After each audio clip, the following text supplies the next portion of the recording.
안녕하세요. 사연 누리고 인사드립니다. 사람에게는 근본적인 성향이 존재한다고 봅니다. 주위의 사람들과 좋게 관계를 유지하고 싶은 욕구는 그 성향 중에 하나라고 생각합니다. 상대가 나를 어떻게 생각하는지 궁금하기도 하지만 내가 원하는 생각으로 유도를 하거나 주입을 시키는 일이 자기 자신도 모르게 일어나는 일이 되었는데요. 그 유도가 상대에게 어떠한 문제가 되는지 한 여성의 사연을 통해 깊은 생각을 같이 하는 시간이 되었으면 합니다. 이 사연은 물론이고 앞으로의 누리고 활동을 위해 구독, 좋아요를 부탁드립니다. 이 이야기를 꺼내기까지 꽤 오랜 시간이 걸렸습니다. 왜냐하면 이건 누군가를 욕하기 위한 이야기도 아니고 저 스스로를 미화하기 위한 이야기도 아니기 때문입니다.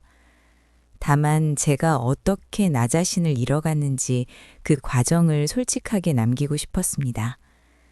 처음 그 사람을 만났을 때 특별히 강렬하진 않았습니다. 다만 이상하게 편했습니다. 말을 아끼지 않아도 됐고 침묵이 어색하지도 않았습니다. 그때 저는 그걸 어른스러움이라고 생각했습니다. 그 사람은 제 이야기를 잘 들어줬습니다. 제가 사소하게 흘린 말도 기억해줬고 제가 힘들어 보이면 먼저 알아봐 주기도 했습니다. 그때는 몰랐습니다. 그 다정함이 기준을 흐리는 시작이었다는 걸요. 어느 순간부터 제가 먼저 조심하게 됐습니다. 말투를 고르고 이야기를 줄이고 기분을 살피게 됐습니다. 이상하다고 느끼면서도 이렇게 생각했습니다. 좋아하니까 그런 거겠지. 그 사람은 가끔 거리를 뒀습니다. 이유는 없었고 설명도 없었습니다. 제가 불안해하면 이렇게 말했습니다. 왜 그렇게 예민하세요? 그 말이 제 안에 오래 남았습니다. 지금 돌이켜보면 이때 이미 시작됐습니다. 사랑이 아니라 적응이라는 걸. 하지만 그땐 정말 몰랐습니다. 어느 날 문득 이런 생각이 들었습니다. 이 말 원래 내가 하던 말이었나? 그 사람의 말투, 그 사람의 판단, 그 사람의 기준이 제 머릿속에서 반복되고 있었습니다. 저는 어쩌다 보니 설명하는 사람이 됐습니다. 왜 서운한지, 왜 상처받았는지, 왜 불편한지. 설명을 해도 돌아오는 말은 비슷했습니다. 그건 네가 너무 깊게 생각하는 거야. 점점 제 감정은 중요하지 않게 됐습니다. 웃어 넘기고 참고 스스로를 납득시키는 게 더 편해졌습니다. 그게 문제라는 걸 알면서도 멈추지 못했습니다. 예전에 저는 싫은 건 싫다고 말하던 사람이었습니다. 하지만 어느 순간 이렇게 말하고 있었습니다. 이 정도는 괜찮아. 이 사람도 힘들겠지. 제 기준은 천천히 그러나 확실하게 낮아지고 있었습니다. 그 사람은 저를 가둔 적이 없습니다. 제가 스스로 들어갔을 뿐입니다. 이미 이상하다는 건 알고 있었습니다. 그런데도 떠나지 못했습니다. 이유는 단순했습니다. 이만큼 버텼는데 지금 그만두면 내가 너무 초라해질 것 같아서요. 가끔 정말 다정할 때가 있었습니다. 그 순간마다 저는 생각했습니다. 이게 진짜 모습일 거야. 그래서 나쁜 순간을 계속 이해하려 했습니다. 친구를 덜 만나고 가족에게 말하지 않고 제 일보다 그 사람의 기분을 먼저 생각했습니다. 관계는 점점 제 삶 전체가 됐습니다. 잠이 잘 오지 않았고 혼자 있으면 불안해졌습니다. 그런데도 이렇게 생각했습니다. 사랑이니까 힘든 거겠지. 이제는 분명히 말할 수 있습니다. 그건 사랑이 아니었습니다. 점점 사라지는 나를 붙잡고 있던 관계였습니다. 이상하다는 생각은 이제 매일 들었습니다. 그런데도 제가 가장 먼저 하던 건 그 생각을 지우는 일이었습니다. 지금 내가 예민한 걸 거야. 요즘 상황이 안 좋으니까. 저는 의심보다 이해를 먼저 선택했습니다. 어느 순간부터 제 하루의 기준은 그 사람이 되었습니다. 연락이 오면 안심했고 답이 늦으면 아무 일도 손에 잡히지 않았습니다. 그 사람의 말 한마디가 제 기분을 완전히 바꿔놓았습니다. 불안은 이제 특별한 감정이 아니었습니다. 늘 있었고 늘 견뎌야 하는 일상 같은 것이었습니다. 불안하지 않은 날이 오면 오히려 더 불안해졌습니다. 이렇게 편해도 되나? 라는 생각이 들 정도였습니다. 관계를 유지하기 위해 항상 제가 더 애썼습니다. 말을 고르고 기분을 살피고 상처를 삼켰습니다. 그 사람은 그걸 당연하게 받아들였습니다. 어느 날 이런 생각이 스쳤습니다. 이 사람 없이 나는 아무것도 아닐까? 그 생각이 너무 무서워서 바로 지워버렸습니다. 지금 와서야 알겠습니다. 의존은 사랑보다 훨씬 빠르게 깊어집니다.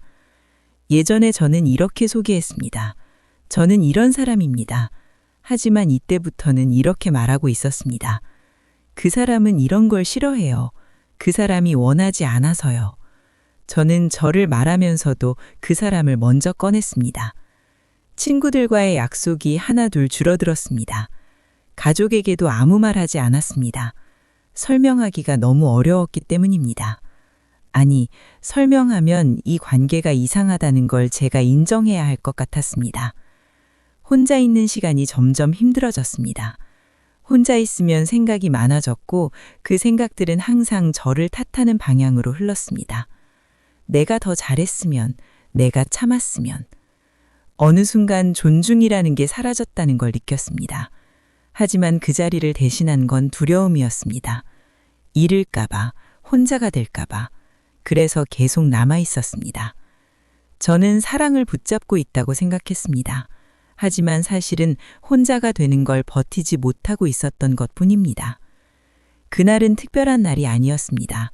다툼도 없었고 큰 사건도 없었습니다. 그저 그 사람이 아무 말 없이 저를 밀어냈을 뿐입니다. 연락은 끊겼고 설명은 없었습니다.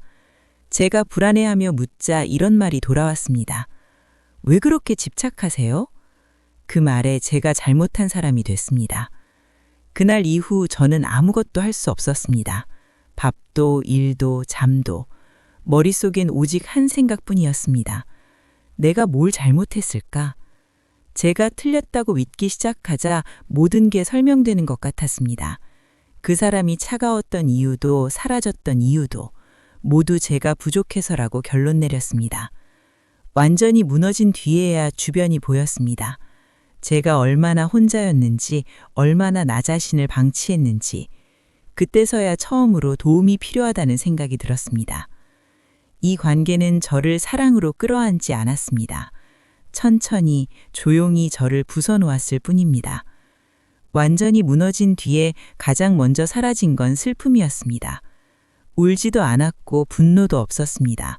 그저 아무 감정도 느껴지지 않았습니다. 그 상태가 가장 무섭다는 걸 그때는 몰랐습니다. 저는 계속 저를 분석했습니다. 내가 너무 예민했던 건 아닐까? 내가 더 이해했어야 했던 건 아닐까? 상황을 객관적으로 보려는 게 아니라 저를 유죄로 만들기 위해 생각하고 있다는 걸 나중에 알았습니다. 시간이 지나자 기억이 이상해졌습니다. 불편했던 장면들은 희미해졌고 좋았던 순간들만 또렷해졌습니다. 저는 과거를 그 사람에게 유리한 방향으로 계속 다시 쓰고 있었습니다. 어느 날 문득 이런 질문이 떠올랐습니다. 나는 원래 어떤 사람이었지? 좋아하던 것, 싫어하던 것, 중요하게 여기던 가치들, 모두 그 관계 이전에서 멈춰 있었습니다. 저는 처음으로 이 사실을 인정했습니다. 나는 그 사람보다 나 자신을 먼저 버렸구나.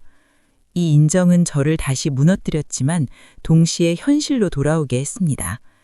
무너졌다는 걸 인정하는 순간부터 회복은 시작된다고 이제는 말할 수 있습니다. 상담실 문 앞에서 한참을 서 있었습니다. 문을 열면 제가 정말로 무너졌다는 사실이 확정될 것 같아서요. 저는 상담사에게 이렇게 말했습니다. 그 사람은 나쁜 사람은 아니에요. 상담사는 잠시 듣고 있다가 조용히 말했습니다. 그럼 더 힘드셨겠네요. 관계를 감정이 아니라 구조로 설명해 주셨습니다. 불안은 다정함으로, 거리두기는 회복으로, 혼란은 의존으로, 그제야 모든 게 이해됐습니다. 저는 조심스럽게 물었습니다. 제가 너무 약했던 건가요? 상담사는 단호하게 말씀하셨습니다. 아니요, 당신은 정상적으로 반응하신 겁니다. 그 말에 처음으로 눈물이 났습니다.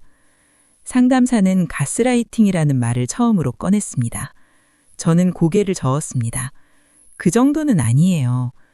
상담사는 이렇게 답했습니다. 그래서 더 오래 버티신 거예요. 상담실을 나오며 처음으로 이런 생각이 들었습니다. 혹시 다시 시작할 수 있을까? 사람을 다시 만나는 건 생각보다 어렵지 않았습니다. 하지만 마음을 여는 건 전혀 다른 문제였습니다. 저는 예전과 달라졌습니다. 빨리 친해지지 않았고 설명하지 않았고 불편하면 멈췄습니다. 예전 같았으면 차갑다고 불렸을 모습이었을 겁니다.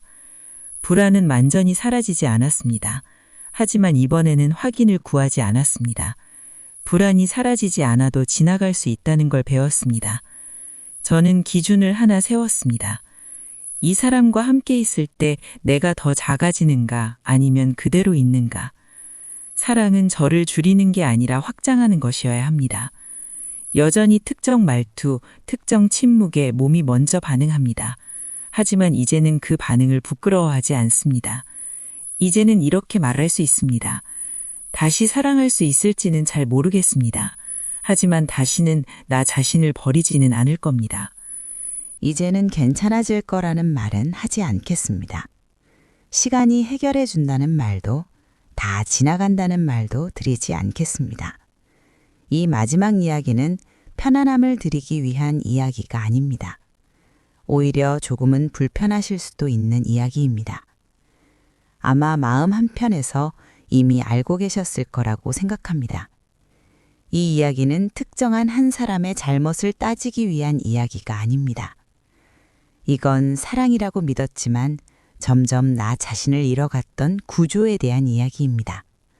그리고 저는 그 구조 안에 분명히 있었습니다. 제가 나중에서야 깨달은 사실이 있습니다.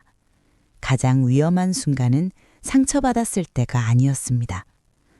가장 위험했던 순간은 제가 스스로에게 이렇게 말하기 시작했을 때였습니다. 그래도 저한테는 잘해주셨어요. 원래 저런 분은 아니에요. 제가 좀 더 이해했어야 했죠. 이 말들이 자연스럽게 나오기 시작했다면 그 관계는 이미 저를 잠식하고 있었습니다. 정말 분명하게 말씀드리고 싶습니다. 사랑은 사람을 헷갈리게 하지 않습니다. 늘 긴장하게 만들지도 않고 말 한마디를 보내기 전에 여러 번 고치게 하지도 않습니다. 불안, 눈치, 계산, 자기 검열. 그건 사랑이 아니었습니다. 그건 버티는 것이었고 적응하는 것이었고 무너지지 않기 위한 생존이었습니다. 사실 이 이야기를 끝까지 꺼내는 게 많이 망설여졌습니다. 왜냐하면 이 이야기는 누군가의 관계를 흔들어 놓을 수도 있기 때문입니다. 하지만 관계 하나가 흔들리는 것보다 그 안에서 사람 하나가 무너지는 게 더 무섭다고 생각했습니다. 그래서 이야기하기로 했습니다. 정말 중요한 말씀을 드리겠습니다. 이 이야기를 들으시면서 계속 마음이 불편하셨다면, 설명부터 떠올리셨다면, 그래도 우리 관계는 좀 달라요. 이건 너무 극단적인 경우잖아요. 그렇다면 아직 그 관계 안에 계실 가능성이 큽니다. 저도 그랬기 때문입니다. 혹시 이런 상태라면요. 늘 설명하느라 지치신 분, 감정을 말하기 전에 상대의 반응부터 떠올리게 되신 분, 그 사람의 기분이 내 하루를 좌우하게 되신 분, 그건 사랑을 하고 계신 게 아닐 수도 있습니다. 그저 조심하며 버티고 계신 걸지도 모릅니다.